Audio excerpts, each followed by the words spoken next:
The Atlantic Ocean in the late 18th century was a place of peril and shifting alliances, where a young nation faced its first major test. Between 1798 and 1800, the United States was locked in an undeclared naval struggle known as the Quasi War, a conflict that shaped its identity. To understand this forgotten war, we must look back to the bond that once united the revolutionary nations against a common enemy.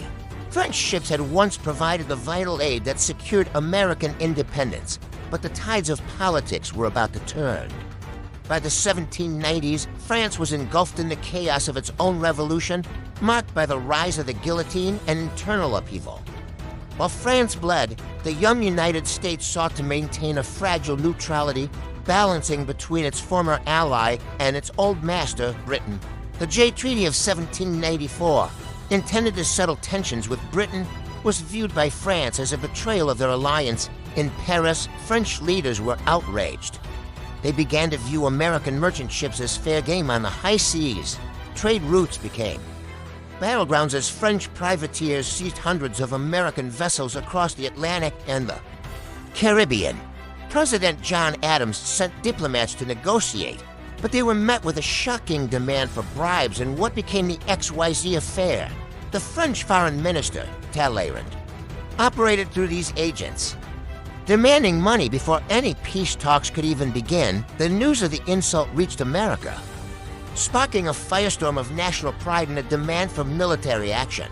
To defend its sovereignty, the United States had to build a navy from almost nothing. Reviving the Department of the Navy, President John Adams, weary but determined, signed the acts that would commission the first great frigates of the American fleet. Among these ships was the USS Constitution, a powerful symbol of American resolve and engineering might. The launch of the Constitution marked a turning point as the young nation prepared to take its fight to the sea. The war was fought primarily in the Caribbean, where the new American frigates hunted for French privateers. In February 1799, the USS Constellation encountered the French frigate L'Insurgent, leading to a fierce naval engagement. On deck, the scene was one of chaos and bravery as sailors manned the guns amidst the roar of battle. The American victory in this battle proved that their new navy was a force to be reckoned with. Another brutal duel occurred between the Constellation and La Vengeance, a nighttime battle that tested the limits of both crews. Splinters flew and masts groaned as the two ships exchanged broadsides in the darkness of the open ocean. While the war raged at sea, political turmoil gripped the home front.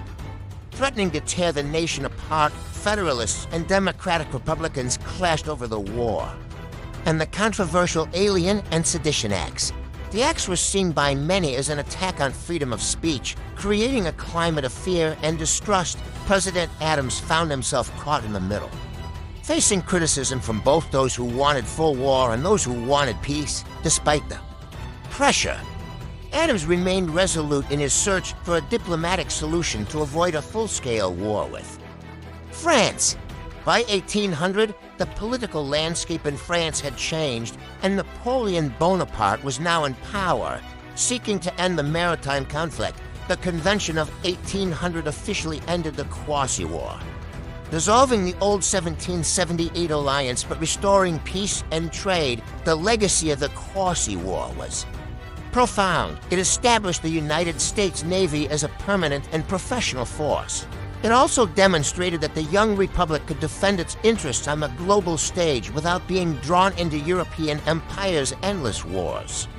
From these early wooden frigates to the modern steel fleet of today, the spirit of the Quasi War remains at the heart of American naval power.